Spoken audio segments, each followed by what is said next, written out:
Price B to God. கர்த்தருக்கு ஸ்தோத்திரம். ஏசாயா 34:16 இந்த வசனத்தை கவனிங்களேன். கர்த்தருடைய புஸ்தகத்தில் தேடி வாசியுங்கள், இவைகளில் ஒன்றும் குறையாது, இவைகளில் ஒன்றும் ஜோடில்லாதிராது. அவருடைய வாய் இதை சொல்லிட்டு அவருடைய ஆவி அவைகளை சேர்க்கும் என்று பரிசுத்த வேதாகமத்தில் நாம் வாசிக்கிறோம்ல. ஏசாயா தீர்க்கதரிசி கர்த்தருடைய புஸ்தகத்தில் பரிசுத்த வேதாகமத்தில் நீ தேடி வாசி என்று உங்களையும் என்னையும் வலியுறுத்துகிறார்ல.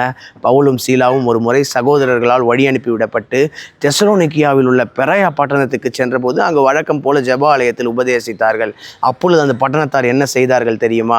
அப்போஸ்தலர் 17:11 வாசிக்கிறோம். அந்த பட்டணத்தார், எந்த பட்டணத்தார்? பெராயா பட்டணத்தார் மனோவாஞ்சையாய் வசனத்தை ஏற்றுக்கொண்டு காரியங்கள் இப்படி இருக்கிறதா என்று தினந்தோறும் வேத வாக்கியங்களை ஆராய்ந்து பார்த்ததினால் தெசலோனிக்கியில் உள்ளவர்களை பார்க்கிலும் நற்குணசாலிகளாக மாறி போனார்கள் என்று வேத வசனத்தில் நாம் வாசிக்கிறோம்ல. நாமும் தினமும் பெராயா பட்டணத்தாரை போல வசனத்தை ஆராய்ந்து மனோவாஞ்சையாய் வாசிக்கிறோமா?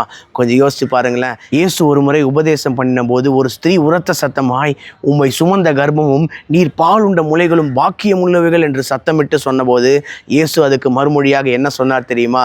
லூக்கா 11:28 வாசிக்கிறோம். அப்படியானாலும் வேத வசனத்தை கேட்டு அதை காத்து கொள்ளுகிறவர்கள், அதை கை கொள்ளுகிறவர்கள் அதிக பாக்கியம் உள்ளவர்கள் என்று இயேசு சொன்னார்.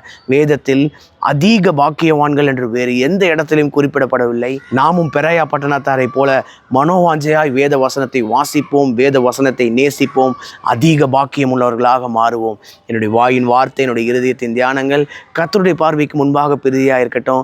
கர்த்தருக்கு சித்தமான இன்னொரு வீடியோ பதிவில் சந்திப்போம். God bless you all. Thank you so much.